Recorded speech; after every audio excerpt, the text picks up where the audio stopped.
네, 여러분 안녕하세요. 문화 콘텐츠 크리에이터 남시현입니다. 자, 오늘은 여러분들께서 유튜브를 시작해야 될지 말지 고민하고 있을 때 유튜브를 지금 왜 시작해야 되는지 그 당위성에 대해서 제가 한번 제 나름대로의 분석으로 한번 설명을 드릴게요.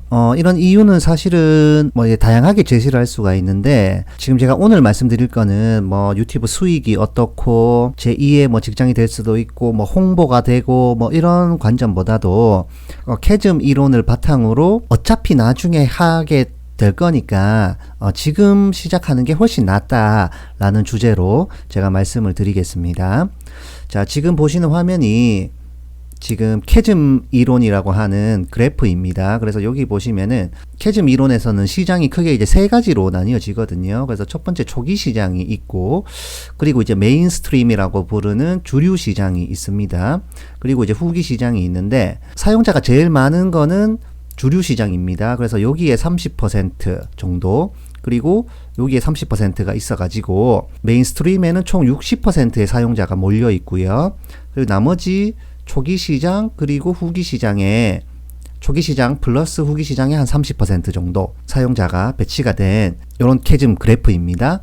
이 캐즘 그래프에서 첫 번째로 이 이노베이터라는 게 있어요. 이노베이터는 보통 이제 선도하는 수용자라고 이제 불리는데, 보통 어떤 신기술이 나오게 되면 제일 먼저 사용해보는 그런 집단들입니다. 그래서 사용자 수는 작지만은 처음으로 시작하는 사람들이기 때문에 마케팅 관점에서 이 이노베이터를 사로잡는 거는 굉장히 중요하게 판단이 되고요. 신기술이나 아니면 새로운 정보나 이런 것들에 대해서 상당히 관심이 많은, 소위 말하는 이제 기술 전문가들, 기술적으로 전문가인 이런 집단입니다. 사용자 숫자는 그렇게 많진 않지만 새로운 기술을 제일 먼저 사용해보는 집단이기 때문에 이 이노베이터 선도 수용자들이 그 기술을 이용을 해보고 남기는 어떤 평가, 그들의 어떤 느끼는 후기 같은 것들이 얼리 어답터라든지 아니면 메인스트림에 영향을 주기 때문에 이 이노베이터에 사용하는 어떤 사용자 경험이 상당히 중요하다, 이렇게 볼 수가 있고요.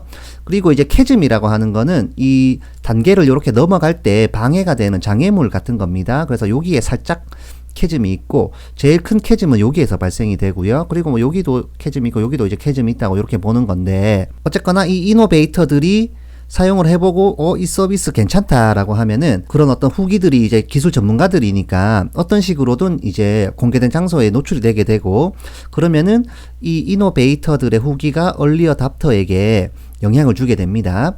그래서 두 번째로 사용해 보는 집단은 바로 이 얼리 어답터 집단인데요. 얼리 어답터 집단은 다른 말로 하면 이제 조기 수용자라고 불리는데, 이 조기 수용자 같은 경우에 이 사람들은 사실 기술적으로 굉장히 전문가 집단은 아닙니다. 기술적으로 전문가 집단은 아니지만 어떤 기술을 사용해 가지고 어떤 신기술, 어떤 새로운 서비스를 사용을 하면서 실용적인 측면에서 활용을 해보는 요런 이제 집단들이에요. 그래서 이 얼리 어답터들은 어떤 자신의 어떤 전문성, 그리고 자기가 가지고 있는 어떤 지식, 이런 것들을 바탕으로 어떤 자료나 이런 샘플들을 참고하기보다도 자신의 어떤 직관이나 느낌 같은 거를 기준으로 어떤 서비스를 선택을 하기 때문에 이 얼리 어답터들이 사실상 메인스트림에 가장 큰 영향을 준다, 요렇게 이제 마케팅에서 보는 것이고, 요 사이에 가장 큰 캐즘이 있어가지고 이 얼리 어답터들이 얼마나 이 서비스를 활용하느냐에 따라 가지고 주류 시장으로 넘어갈지 말지가 결정이 된다, 요렇게 이제 보는 겁니다. 그리고 이제 이 얼리 어답터들이 남기는 어떤 평가라든지 어떤 활동들이, 요즘에는 보통은 이 주류 시장에서 얼리 어답터들을 계속 이렇게 팔로우하고 있는 경우가 많기 때문에 얼리 어답터들이 이 서비스를 계속 이용을 한다라고 하면은 주류 시장에 더 빨리 진입이 되는 이런 효과가 나타나게 되고요. 그 다음에 여기에서 캐즘을 넘게 되면은 이제 이 서비스를 이용하는 사람들이, 여기에 있는 전기 다수 수용자들이 서비스를 이용을 하게 돼요.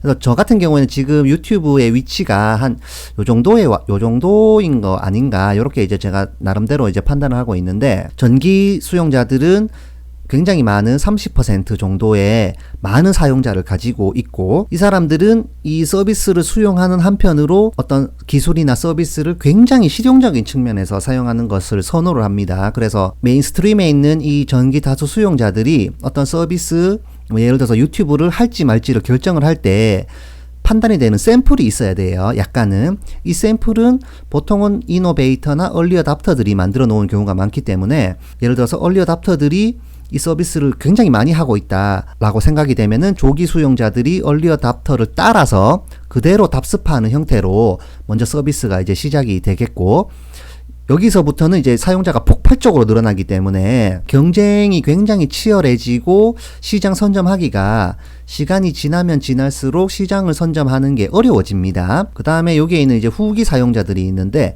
여기 있는 후기 사용자들은 아무래도 사용자 수가 많지만 전기 수용자보다는 조금 안정적인 자료를 더 많이 참고하는 이런 차이가 있어요. 그래서 전기 수용자들은 보통 얼리 어답터들이 어떻게 하는지 보고 그걸 따라 가지고 다른 사람들보다 먼저 조금 해보고 싶은, 그래서 어느 정도의 샘플도 있고 다른 사람보다는 조금 빨리 사용하고 싶은 이런 집단이라고 한다면은, 후기 사용자들은 샘플이 좀 많아야 됩니다. 그래서 참고할 샘플이 굉장히 많아 가지고 내가 안정적으로 판단할 수 있을 정도가 돼야만 그 서비스나 어떤 상품을 이용하게 되는 이런 사용자들이에요. 여기도 한 30% 정도의 사용자들이 있기 때문에 사용자 숫자로는 굉장히 많지만 확실한 기준이 있을 때까지 기다리는 집단이기 때문에, 보통은 이제 어떤 서비스가 거의 무르익고 레드오션을 넘어가지고 진입이 거의 불가능하다고 생각될 정도가 돼야 이 후기 집단들이 참여를 하게 됩니다. 그래서 예를 들어서 지금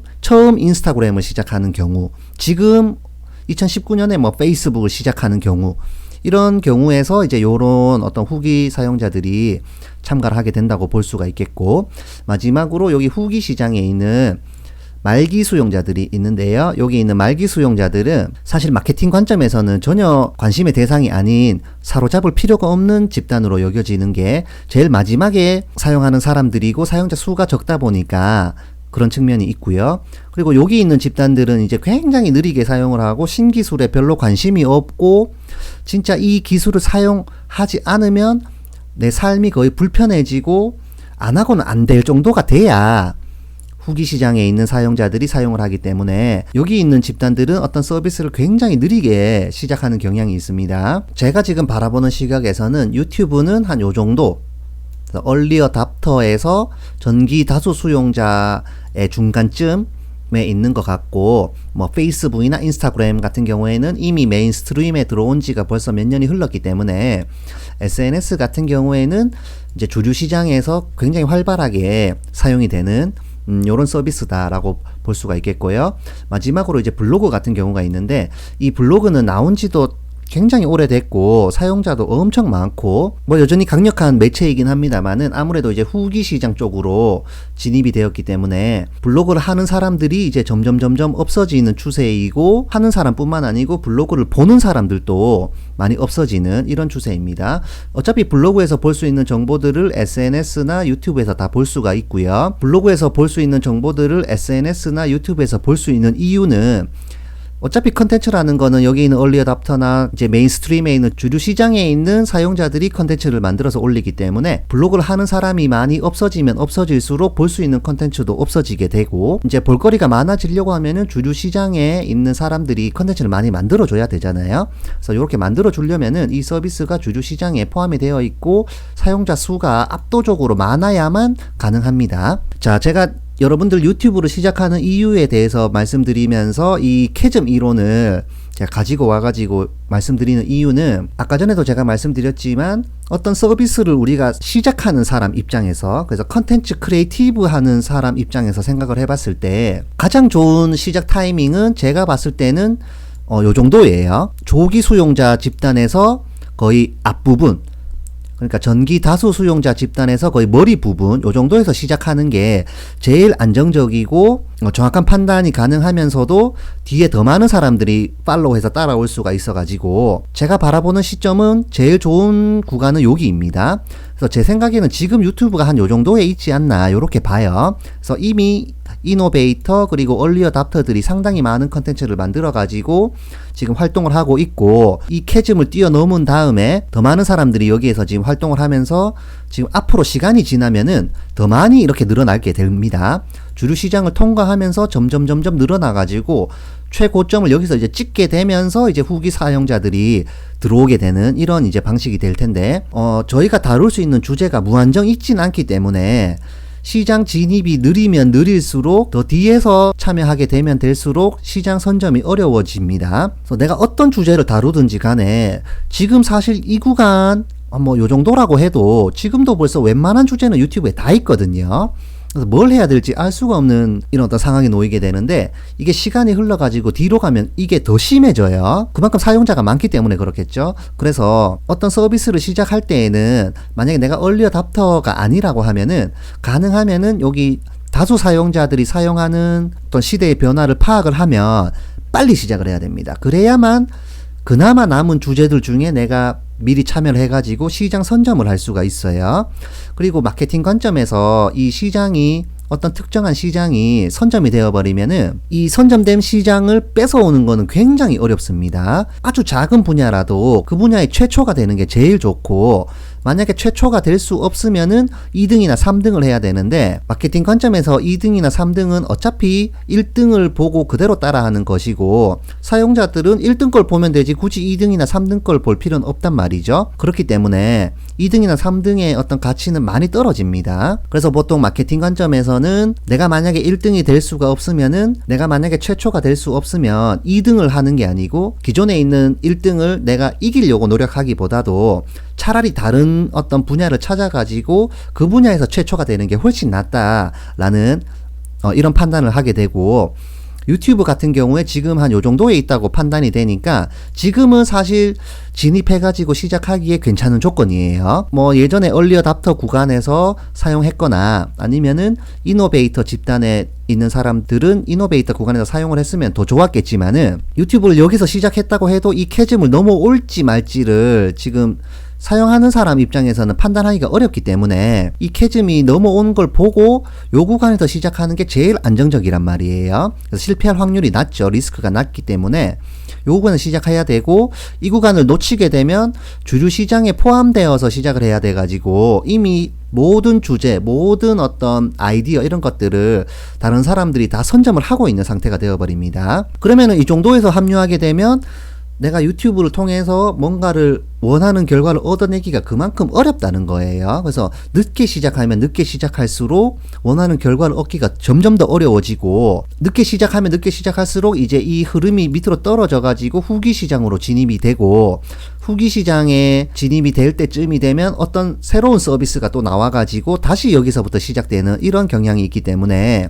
이 뒤에서 아무리 시작해봤자 이미 다른 사람들은 또 다른 서비스를 시작하고 있습니다. 그래서 우리가 시작할 때는 요 구간이 제일 좋고, 저는 요 구간을 지금 정도로 봐요. 그래서 지금 빨리 시작하는 게 제일 좋다.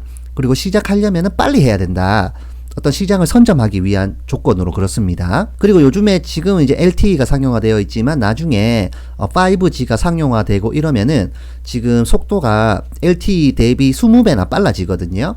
그러면 영상을 보는데 아무런 멈춤이나 어떤 불편함이 없다는 뜻이 돼요. 그리고 굉장히 고화질로도 보여줄 수가 있고, 이렇기 때문에 시대가 지나면 지날수록, 이거 기술이 발전하면 발전할수록 어떤 영상 매체를 전달하는 데에 굉장히 유리한 측면이 있고, 기술은 계속 좋아지기 때문에 동영상 컨텐츠라는 분야에 최대한 빨리 들어와 가지고 빨리 시작을 해놔야 나중에 주류 시장에서 제대로 활동을 할 수가 있게 되기 때문에 여러분들은 지금 빨리 유튜브를 시작하셔야 되고, 이게 이제 여러분들이 유튜브를 시작해야 되는 캐즘 이론을 바탕으로 한 분석입니다. 제가 요즘에 친구들 만날 때마다 유튜브 시작해라 라고 막 전도를 하고 다녀요. 근데 요걸 제가 생각을 해보니까 한 7년 전, 8년 전쯤에 제가 블로그를 처음 시작했을 때 블로그 해보니까 재밌고 이제 미래 가치가 있으니까 만나는 친구들마다 전부 다 블로그 하라고 했었거든요. 근데 그때 시작하신 분들 많지 않았어요. 많지 않았고, 그 친구들 중에 지금 2019년에 오늘날 지금 시작하는 친구들 많이 있습니다. 그래서 벌써 7년 동안 날린 거죠. 이 7년 사이를 지나면서 이 주류 시장을 통과해왔기 때문에 만약에 미리 시작을 했으면은 그 상간에 굉장히 많은 어떤 경험, 그리고 어떤 지식, 뭐 여러 가지 기회들을 만날 수가 있는데 이미 그런 걸 다 놓쳐버린 겁니다.